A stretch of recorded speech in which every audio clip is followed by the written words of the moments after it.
Hi. Before we start this powerful story, I'd love to invite you to join this growing community. If you enjoy real, emotional stories that inspire and make you think, hit that subscribe button. It's free, and it helps a lot. Let's get into it. He was the CEO, but nobody knew. Disguised as a kitchen helper, he found a dishwasher working double shifts without pay. What he uncovered would shake the entire company. His restaurant chain had been his pride, built from scratch, one plate at a time. But lately, something felt wrong. Reports of high staff turnover, complaints of burnout, anonymous letters about abusive managers. He could have sent HR.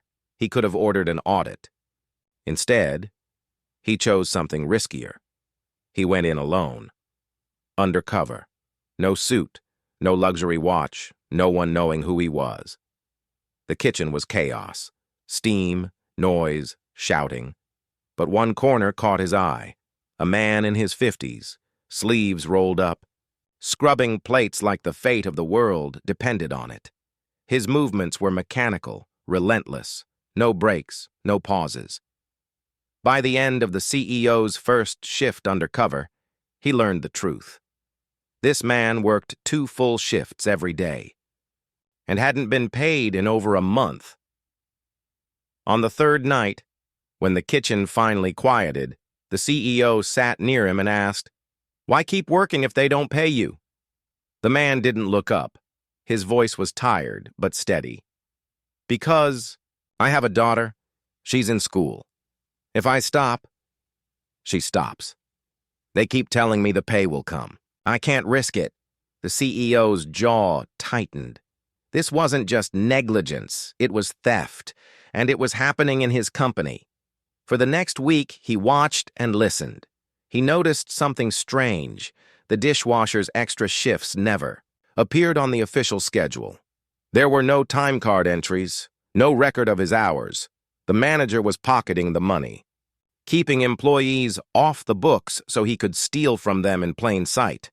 The CEO knew this wasn't an accident. It was deliberate exploitation. Friday night, after closing, he called an all-staff meeting. Still in his plain clothes, he stepped forward.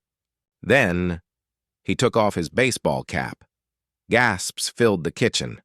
People froze mid-sentence. "My name isn't Daniel," he said slowly.